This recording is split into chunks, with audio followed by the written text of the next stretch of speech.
오늘 읽은 본문 말씀 마태복음 1장 1절부터 16절까지의 말씀은 예수님의 족보를 기록한 겁니다. 족보 아시죠? 여러분들 가정에도 족보 있으세요? 우리도 족보 있어요. 전주시 의안대군, 제가 17대 손입니다. 네. 근데 족보 가지고 자랑하는 사람들 치고 잘난 사람 없어요. 예, 자기가 시원치 않으니까 조상 이름 팔고 족보 자랑하는 거죠. 자기가 훌륭한 사람들은 뭐 조상 팔 이유가 없어요. 자기가 훌륭하기 때문에. 그런데 우리가 이 족보를 보게 되면 그 사람이 누구인지를 잘 알 수가 있습니다. 특별히 오늘 읽은 본문 말씀에 나오는 이 예수님의 족보. 근데 그 예수님의 족보를 이 1장 1절에서 아주 쉽게 간추린 거예요.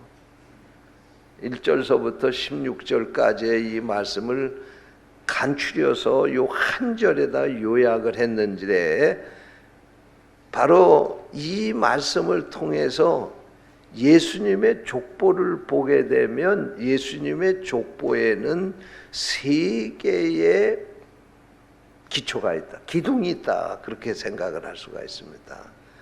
예? 이 예수님의 족보는 남다른 세 개의 골격이 있습니다. 그래서 그 세 개의 기둥이 어떤 기둥인지를 보면은 예수님이 어떤 분인지를 우리가 잘 알 수 있게 되는데, 이 시간 이 말씀을 함께 생각하면서 은혜를 나누기를 원합니다. 첫 번째 기둥은 뭐냐면 따라서 하시기 바랍니다. 예수님은 아브라함의 자손입니다. 예, 그렇습니다. 여러분, 창세기 12장에 보면 하나님께서 아브라함을 부르셔서 아브라함에게 너는 내가 지시하는 땅으로 가라, 그렇게 말씀하셨어요. 그리고 그때부터 하나님이 아브라함과 함께 하시고 이 아브라함을 조상으로 세우셔서 이스라엘 민족이라고 하는 한 국가를 이루게 됩니다.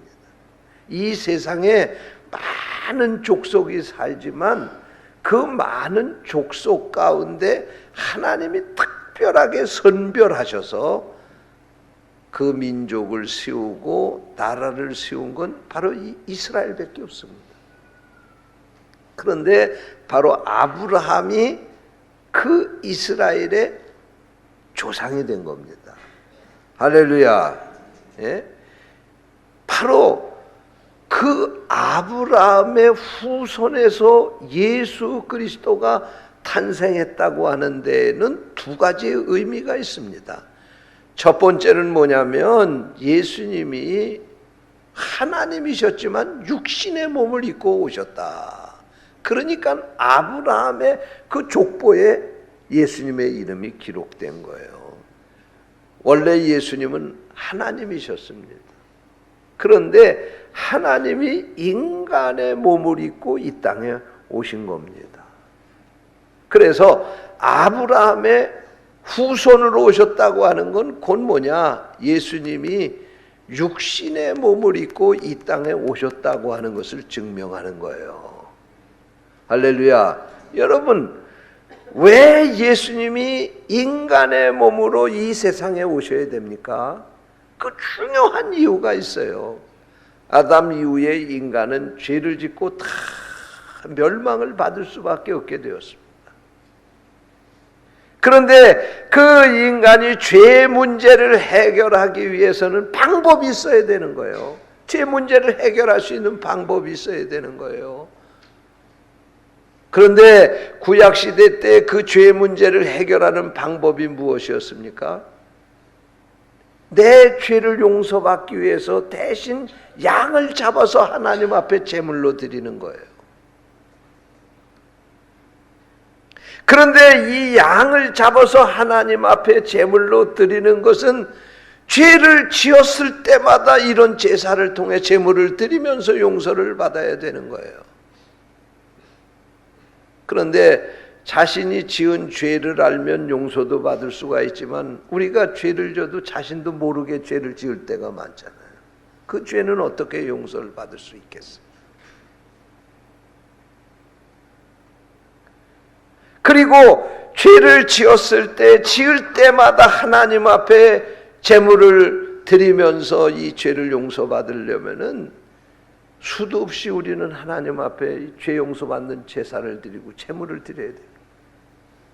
그런데 히브리서 보니까 하나님께서 예수님을 이 땅에 보내셨는데 유월절 어린 양으로 보내셨다고 그랬어요. 그래서 예수님이 우리의 죄를 대신해서 양처럼 유월절에 십자가에 달려 죽으셨다는 거예요. 그래서 예수님이 이 한 번 십자가에서 죽으신 이것으로 말미암아 우리 인간의 죄는 영원토록 용서받을 수 있게 됐다는 거예요. 할렐루야. 예수님이 바로 인간의 속죄 제물이 되기 위해서 육신의 몸을 입고 이 세상에 오신 겁니다. 두 번째로 예수님이 아브라함의 자손으로 오셨다고 하는 이 사실은 아브라함에게 하나님이 은혜를 주신 것처럼 아브라함의 자손으로 오신 예수 그리스도를 믿는 모든 사람들에게도 하나님이 아브라함에게 주셨던 은혜를 주신다. 그런 말씀입니다. 할렐루야. 여러분, 사실 아브라함이 무슨 특별한 믿음이 있어서 하나님이 아브라함을 선택한 것이 아닙니다. 성경을 보게 되면 아브라함도 갈대아 우르에서 우상을 숭배하던 평범한 가정에서 태어나서 자란 사람이었습니다. 아브라함도 우리처럼 허물과 죄가 많았던 사람이었습니다. 실수가 많았던 사람이었습니다. 아내를 두 번씩 빼앗기고 의리 없이 아내라고 말 못하고 누이라고 그렇게 속이면서 자신의 사랑을 보여주지 못한, 어떻게 보면 우리와 별로 다를 것 없는 그런 사람이었습니다. 그러면 아브라함이 무슨 선한 일을 많이 해서 하나님이 그를 믿음의 조상으로 삼으셨습니까? 천만의 말씀입니다. 그렇지 않습니다. 보통 사람 아브라함이지만 그가 남보다 특별하게 뛰어난 것 없지만 하나님의 은혜로 그가 믿음의 조상이 된 것입니다. 할렐루야. 네. 여러분, 어떻게 보면 우리도 그렇지 않습니까? 우리가 하나님의 자녀가 됐다고 하는 것도 우리가 무슨 특별한 믿음 가졌기 때문에 하나님의 자녀가 됐습니까? 사실 우리도 예수가 누군지 모르고 살던 믿음 밖에서 산 사람이었습니다. 우리는 약속의 자손이 아니었습니다. 구원과는 아무 상관없는 그런 삶을 살았던 사람이었습니다. 사실 우리 출신 성분 따져보면 옛날에 다 유교 가문에서 태어났고 불교 가문에서 태어났고 심지어는 무당의 말 따르고 살던 그런 가문에서 태어난 사람 아닙니까? 별의별 신을 다 섬기며 살던 그런 가정 출신이 아닙니까? 그런데 우리가 어떻게 하나님의 자녀가 됐습니까? 하나님의 은혜로 된 거예요. 어느 날 하나님이 나를 사랑하셔서 나에게 복음을 전해주시고, 어느 날 하나님이 나의 아버지라고 하는 사실이 믿어지게 되고, 예수님이 나의 구세주라고 하는 사실이 믿어져서 오늘 우리가 믿게 된 겁니다. 내가 하나님을 선택한 것이 아니라 하나님이 나에게 찾아오시고 나에게 은혜를 주셔서 내가 그 하나님을 알게 되고 예수를 믿게 되고 오늘 하나님의 백성이 된 것 아니겠습니까? 할렐루야. 내가 나 된 것은 하나님의 은혜인 줄로 믿습니다. 하나님이 아브라함에게 은혜를 베푸신 것처럼 오늘 우리에게도 이런 은혜를 주셨습니다. 할렐루야. 둘째로 아브라함의 족보를 바치고 있는 기둥이 또 하나 있는데 그게 뭐냐면, 따라서 하세요. 예수님은 다윗의 자손입니다. 그겁니다. 사무엘하 7장 16절 이하의 말씀을 보면 다윗의 혈통에서 나온 통치자가 영원히 그의 나라의 위에 앉아 있을 것이라고 그렇게 말씀을 하셨는데, 이 말씀이 있은 후에도 이스라엘은 이 하나님의 약속이 성취되지가 않았습니다. 그래서 예수님이 탄생하실 때까지 이 약속은 약속으로 남아 있었습니다. 그런데 사실 예수님이 탄생하실 그때에 이스라엘 백성들은 하나님의 이 약속을 사실 그들이 기대하기는 했지만 믿지는 않았습니다. 왜냐하면 너무 오랜 시간이 지난 거예요. 뿐만 아니라 이스라엘 백성들이 하나님의 이 약속을 받고 난 다음에 북왕국 이스라엘은 아수르에 의해서 멸망을 당하고 남왕국 유다는 바벨론에 의해서 멸망을 당해서 이 지구상에서 그 나라가 없어지지 않았습니까? 하나님이 약속을 했음에도 불구하고 그 나라가 자취를 감춰버리고 바벨론의 포로로 잡혀가서 포로로 살고 있는 그 민족에게 하나님이 세운 왕이 세워질 것이고 그 나라의 위가 영원할 것이라고 하는 건 꿈에도 꿀 수 없는 그런 희망사항이었어요. 역사가 흘러서 다시 귀환을 하지만은 또다시 로마가 유대 나라를 지배해서 로마가 유대 나라를 압제하고 있던 바로 그 시대에 예수님이 태어난 겁니다. 그때 유대 백성들은 예수님이 태어났다고 하는 소식을 듣고도 믿으려고 하지 않았던 것입니다.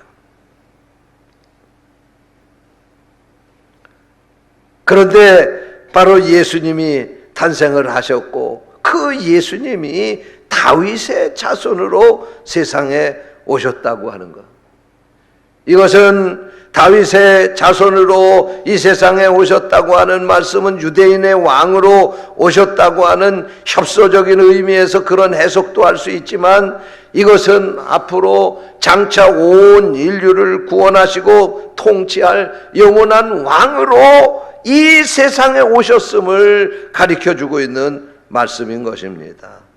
그래서 오늘 본문 말씀에 보면 그분을 바로 예수 그리스도라고 그렇게 말씀을 하고 있는데, 여기서 예수라고 하는 말은 구원자라고 하는 뜻이고 그리스도라고 하는 말은 기름 부음을 받은 사람이다, 그런 뜻입니다.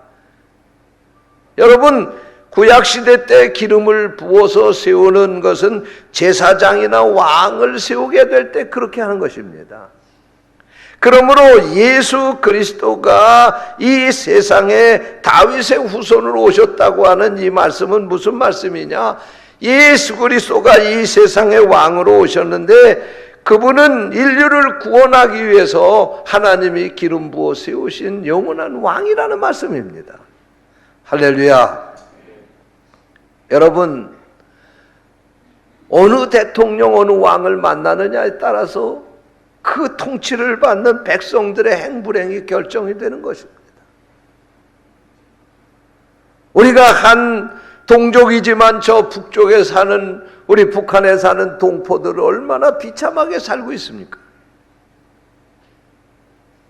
참, 세상에 어떻게 그렇게 인간이 사는 세상에 그런 일들이 이루어질 수 있는지 상상도 못할 일들이 지금 이루어지지 않고 있습니까?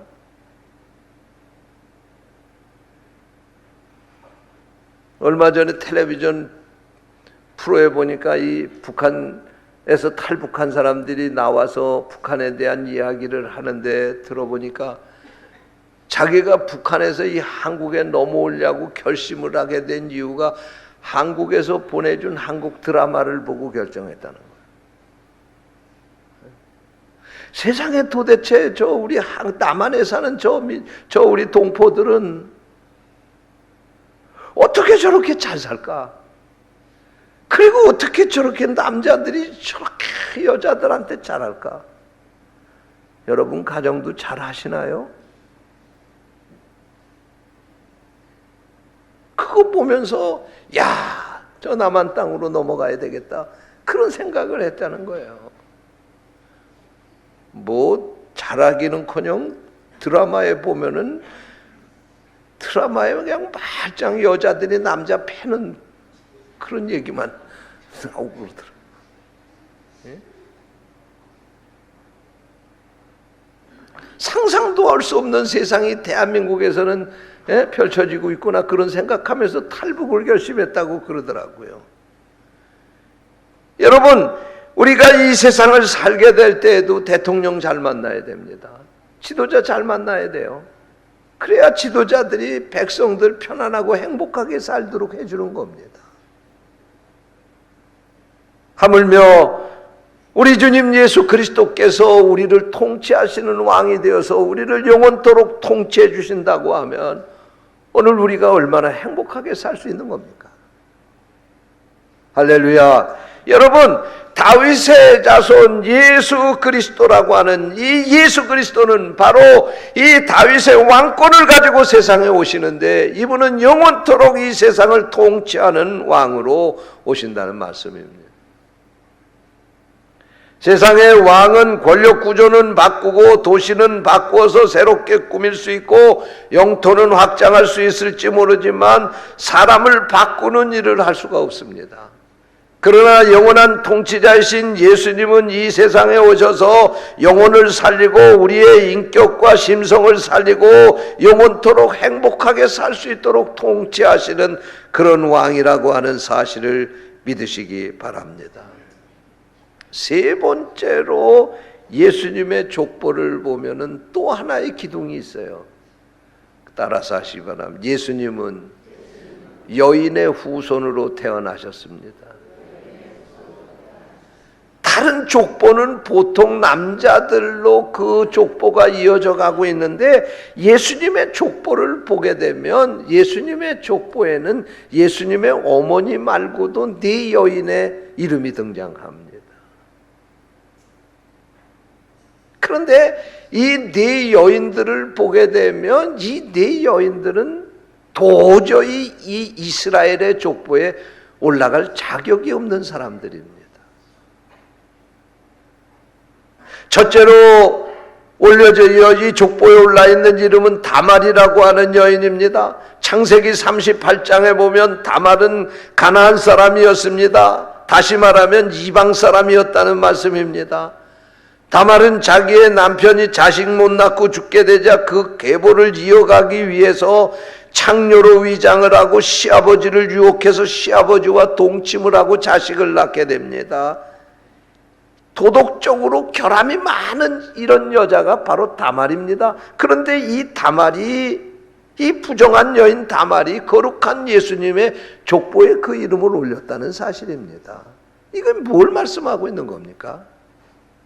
또 두 번째 등장하는 이름은 라합인데 이 여호수아 2장에 보면 이 라합이라고 하는 여인은 여리고 성에서 술을 팔던 기생이었습니다.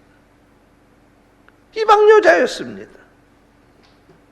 그런데 이 여인이 이스라엘의 정탐꾼을 숨겨주어서 여리고성이 점령을 당하게 될 때 그 역할을 결정적으로 해줬다고 해서 그는 죽지 않고 살아남았을 뿐만 아니라 후일에 그는 이스라엘의 족보에 오르는 영광까지 얻게 됩니다. 세 번째 등장하는 여인은 룻인데 룻기서를 보게 되면 이 여인도 모압 여인이었습니다. 이방인이었습니다. 신명기 23장 3절에 보면 모압 사람은 여호와의 총에 영원히 들어오지 못하도록 되어 있습니다. 그러니까 원칙적으로 모압 여자는 이스라엘 남자와 결혼을 할 수가 없었습니다. 그럼에도 불구하고 룻은 이스라엘 남자 보아스와 결혼을 하고 다윗의 조상 할머니가 됩니다. 네 번째로 등장하는 여인은 우리아의 아내인데 성경은 그의 이름을 밧세바라고 그렇게 우리에게 전해주고 있습니다. 우리아의 아내 밧세바는 다윗 왕과 부정한 관계를 맺어서 자식을 낳습니다. 첫 번째 난 자식은 죽었고 둘째 난 자식이 솔로몬인데 후일 솔로몬이 다윗을 이어서 왕이 됩니다. 그래서 이 밧세바라고 하는 이 못된 여인도 예수님의 이 거룩한 족보에 올라가게 됩니다. 이 족보들을 보게 되면 밧세바를 제외한 세 여인은 다 이방 사람이었습니다. 그리고 룻을 제외한 세 여인은 다 불륜을 저지른 그런 못된 짓을 한 여인들이었습니다. 그러면 왜 이 거룩한 예수님의 족보에 이 부정한 여인들의 이름이 기록되어 있습니까? 그 이유는 예수님은 이 세상에 오셔서 이방인들도 구원하시고 죄인도 구원하러 오셨다는 사실을 말씀하고 있는 것입니다. 할렐루야. 여러분, 우리 예수님이 이 세상에 오신 것은 죄인들의 친구가 되기 위해서 오신 것입니다. 이 세상에 거룩한 사람들을 찾으러 오신 것이 아니라 죄인을 불러서 회개하고 하나님의 백성을 만들려고 이 세상에 오셨습니다. 그러므로 누구든지 예수 그리스도를 믿으면 구원을 받을 수 있고 영생을 얻게 되는 것입니다. 2011년 8월 5일에 칠레에 있는 산호세 광산이 그만 구리를 채굴하던 중에 갱도가 무너져 내려가지고 33명의 광부들이 700m 지하에 갇히게 되었습니다. 온 나라가 발칵 뒤집혔습니다. 아까운 33명의 이 광부들이 꼼짝없이 700m 지하에 갇혀서 죽게 되었다고 하면서 구조대가 구조하는 것을 가슴 졸여 지켜보고 있었습니다. 생존자를 확인하기 위해서 구조대가 출동을 해가지고 열심으로 그 막힌 갱도를 뚫고 내려가는데 구조대의 드릴에 우리는 모두 살아있다고 하는 메모 하나가 걸려서 올라왔습니다. 광부들이 그 갱도 속에 갇혀서 죽었는 줄 알았는데 살아있다고 하는 메모가 올라오면서 이 구조대는 더욱더 박차를 가해서 구조를 하게 됩니다. 밤새도록 밤을 지새워가며 밤낮 없이 작업을 하기 시작을 했습니다. 드디어 69일 만에 구조대에 내려보낸 캡슐을 타고 첫 광부가 구조가 되었고 33명의 광부 모두가 구출이 되었습니다. 이 소식을 들은 칠레의 국민들은 칠레의 영원하라고 하는 국가를 부르며 기뻐했고 온 세계 많은 사람들이 이 소식을 듣고 함께 기뻐했습니다. 여러분, 그렇습니다. 예수님이 바로 죄악과 사망으로 지하의 갱도에 갇혀있는 광부들처럼 죽음의 골짜기에서 몸부림치고 있는 이 인간들을 찾아오기 위해서 우리에게 오신 구세주라고 하는 말씀입니다. 예수 그리스도가 이 세상의 죄인을 구원하기 위해서 오신 우리의 구원자가 되신다는 말씀입니다. 더럽고 추악한 이 여인들이 구원받고 하나님의 거룩한 백성의 족보에 오르는 것처럼 여러분, 우리에게 죄가 문제가 아닌 것입니다. 우리가 아무리 큰 죄를 저질렀다 할지라도 예수 그리스도를 믿고 그를 영접하면 우리도 하나님의 축복을 받는 하나님의 자녀가 된다는 사실을 믿으시기 바랍니다. 결론의 말씀입니다. 하나님은 지금도 이 구원의 역사를 펼쳐가십니다. 예수님이 아브라함의 자손으로 다윗의 자손으로 이 더럽고 추악한 여인의 자손들로 이 세상에 오셨다고 하는 것은 바로 우리를 구원하기 위해서, 나를 구원하기 위해서 오셨다고 하는 메시지인 것입니다. 아무리 더럽고 추악한 죄인이라 할지라도 하나님은 그를 구원하기 위해서 하나밖에 없는 아들을 인간의 몸을 입혀서 이 땅에 보내시고 그를 십자가에 달려 죽이시면서 우리를 구원하시기를 원하신다는 말씀입니다. 이 하나님의 부르심 앞에 응답하시고 날마다 이 하나님 은혜 아래서 살아가는 성도들이 되시기를 축원합니다. 기도하겠습니다. 하나님 감사합니다. 오늘 저희들에게 귀한 말씀을 주시고 말씀을 통해서 하나님이 우리를 얼마나 사랑하시는지를 깨닫게 하시니 감사합니다. 날마다 이 사랑 이 은혜 감사하며 살게 하여 주시옵소서. 주님의 이름으로 간절히 기도하옵나이다. 아멘.